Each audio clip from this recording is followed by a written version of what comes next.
Hey, another time for me to bitch. I had a minor gripe, one of my little Peter Griffin, what grinds my gears type of things. Uh, but as I looked at the internet today. That's a mistake. Mistake number one. Don't look at the internet. Anyway, they said, "Oh, hey, there's a band that you kind of like coming through," and I'm like, "Oh shit! I might go see her. That sounds cool. Let me check her. I don't know. I'm being cryptic. Tori Amos. I, I don't know. Oh, a band I might like.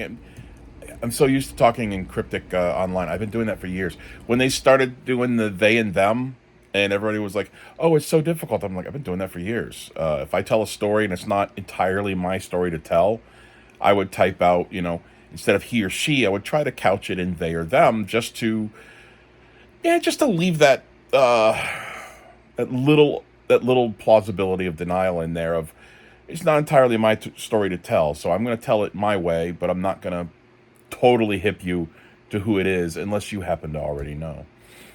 Getting off track. So anyway, so a couple of bands have come through, and I'm like, I'm not driving into Brooklyn on a Thursday night. It's not happening. It's Long Island is too goddamn congested, too locked in, too isolated. So there's another one. I just saw Tori Amos coming through. I'm like, all right, she's cool. I liked her back in the early '90s. Let me see, yeah, late '80s, early '90s. Let's see. Maybe that one. I'll take the train into the city and we'll see it before we leave New York. Yeah, it's $200 a seat. I'm not paying $200 to go see fucking to listen to Crucify. Fuck you. I'll stay here and listen to the fucking album. She does a great cover of Raining in Blood. Raining in Blood. A little bit of this kind of turned Rain in Blood to Raining in Blood. I don't know what the hell that was. She does a good cover of that. I like her. She was part of that '90s alt movement. Hell, you know who Tori Amos is. But yeah, $200 a seat.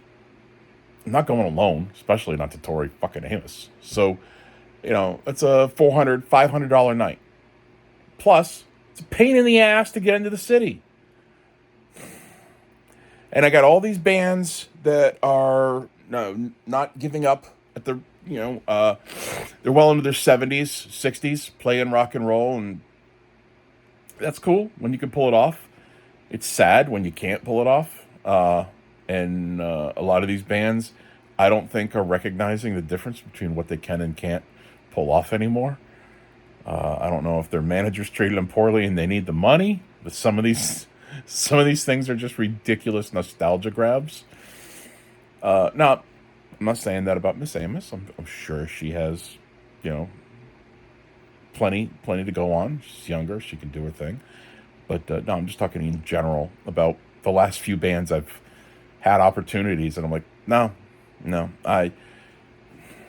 guys, I can't wait to get the hell off Long Island. It's so isolated here.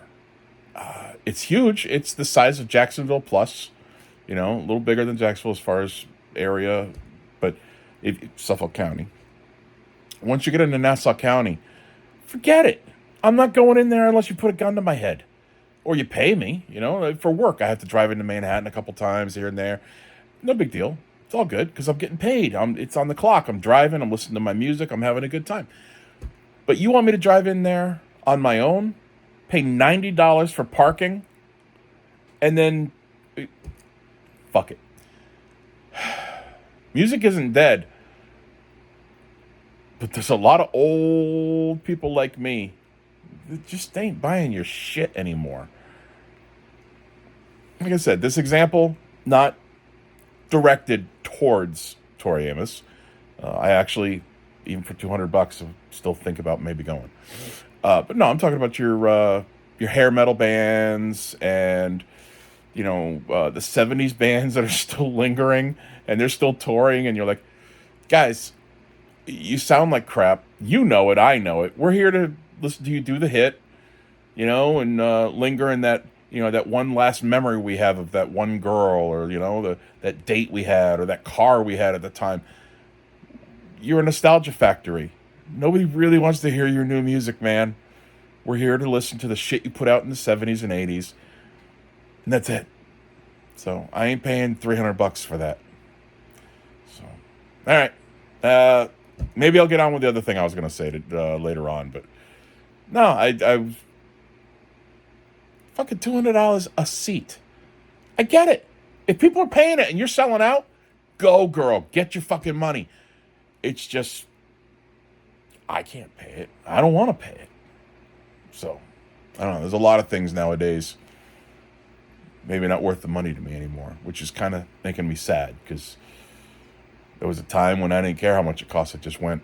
And now I'm looking at the money going, it's a hassle to drive into the city. $200 a seat. You know, I'm not old. I'm starting to fucking act it.